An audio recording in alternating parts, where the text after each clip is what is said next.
No, you can't take that. I know. Although it is tempting. Never has it been more popular when you go into organisations and companies to see, up on the wall, principles, these are our ethical principles, our values statements and so on.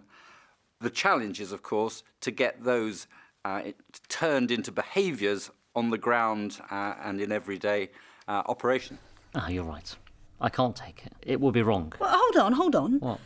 Maybe I was a bit hasty. I've been working in this field for 35 years or so. I don't know any other technique that enables people to engage with what this really means better than using drama and the STEPS drama approach.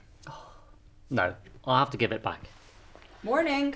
Oh, hi, Joe. What do you have to give back? Oh, from Sagar? Cut, spot on, thank you. We're doing a 2-day shoot to film some ethical dilemmas that we're going to be using in a developmental workshop for the compliance managers at OUP. They'll be coming together to think about what effective learning means and what sorts of methods they can use to help people learn. And part of that workshop will be using live drama, but because we have a global population and we work in different languages, we want something that's more mobile that we can share with people around the world. And when's it coming out? Well, it's releasing in June, but I shouldn't be telling you that. Cut there, great stuff, thank you. We wanted to strip away anything that might make people think that it's only based, for example, in Oxford. We wanted that global feel in all the scenarios that we did. So we purposefully chose to film it in a studio and chose to have all the different scenarios set in locations that it wasn't very clear where they might be set so that everyone can take the same learning from the scenarios. Well, so I'm glad we've managed to hook up. I still can't believe you have moved out here. We had a research phase of about a couple of weeks where we spoke to people from all the offices kind of globally, compliance managers, but also people who work with compliance managers, so sales representatives, for example.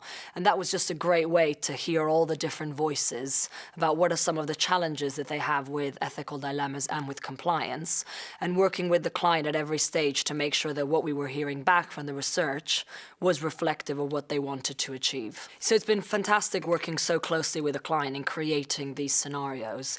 STEPS have been really, really responsive and very supportive in putting together ideas. It's been great fun as well, working with the team. And I've thoroughly enjoyed being here as part of the video shoot today. But I've also heard really great things about the research conversations that have taken place to date. Is there a problem? Yes. Oh no. Well, what is the problem? I've got here and there's a big queue of about 40 trucks. I've had a word with the customs official and I'm not sure what to do.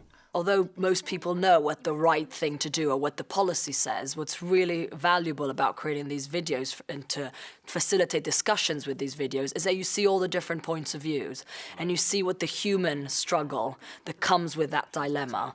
And so you're able to step into other people's shoes. The driver can only get onto this afternoon's shipment if he pays $50 to the customs official. Well, tell him to pay it.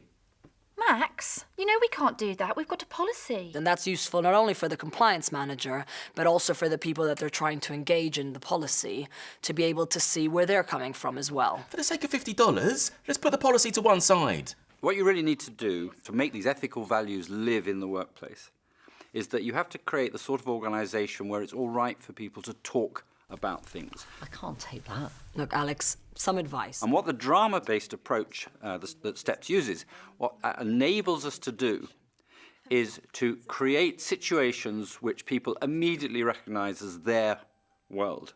And immediately, as soon as you do that, they are engaged, they are drawn into it, they can't but respond to it. You're not revealing your deepest, darkest secrets. I mean, after all this information is going to be in the public domain a few weeks later.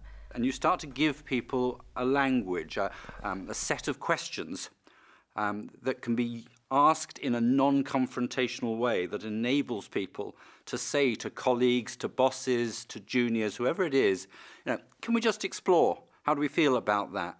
What sorts of issues does that raise? It's not all about having to pick up a phone in some darkened room and saying, I want to report an ethical breach. It has to be a conversation that happens every day in the organisation.